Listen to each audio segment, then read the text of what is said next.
ভারতের সঙ্গে শত্রুতা ভুলে আবারও বন্ধুত্বের হাত বাড়িয়েছেন ডোনাল্ড ট্রাম্প। ভারতীয় পণ্যের উপর আমদানি শুল্ক অস্বাভাবিক হারে কমিয়ে দেওয়ার ঘোষণা দিয়েছেন মার্কিন যুক্তরাষ্ট্রের প্রেসিডেন্ট। তবে এর পেছনে আছে বেশ কিছু কূটনৈতিক চাল এবং বৈশ্বিক রাজনীতি। এই চুক্তি কার্যকর করতে হলে ভারতকে বিনিময়ে তার বন্ধু রাশিয়াকে ত্যাগ করতে হবে চিরতরে।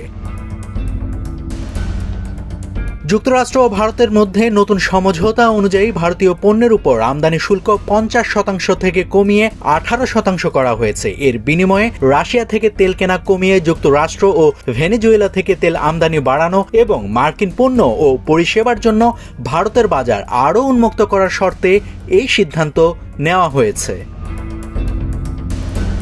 মার্কিন প্রেসিডেন্ট ডোনাল্ড ট্রাম্প তার সামাজিক যোগাযোগ মাধ্যম ট্রুথ সোশ্যালে জানান, প্রধানমন্ত্রী নরেন্দ্র মোদীর অনুরোধ এবং দুই দেশের বন্ধুত্বের প্রতি সম্মান জানিয়ে তিনি এই শুল্ক হ্রাসের সিদ্ধান্ত নিয়েছেন। আগামী দিনে ভারত যুক্তরাষ্ট্র থেকে জ্বালানি, প্রযুক্তি ও কৃষিপণ্য সহ বিভিন্ন খাতে প্রায় $500 বিলিয়ন বেশি পণ্য ও পরিষেবা কিনবে।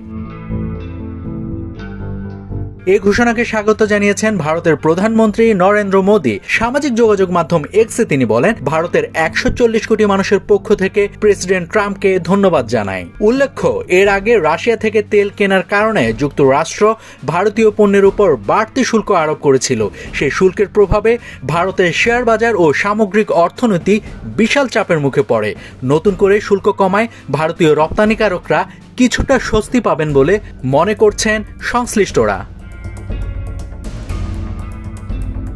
ভারত তার মোট চাহিদার প্রায় 90% তেল আমদানি করে থাকে। ইউক্রেন যুদ্ধের পর তুলনামূলক সস্তা হওয়ায় রাশিয়া থেকে তেল আমদানি বাড়িয়েছিল দেশটি। তবে সাম্প্রতিক মাসগুলোতে সে আমদানি ধীরে ধীরে কমেছে।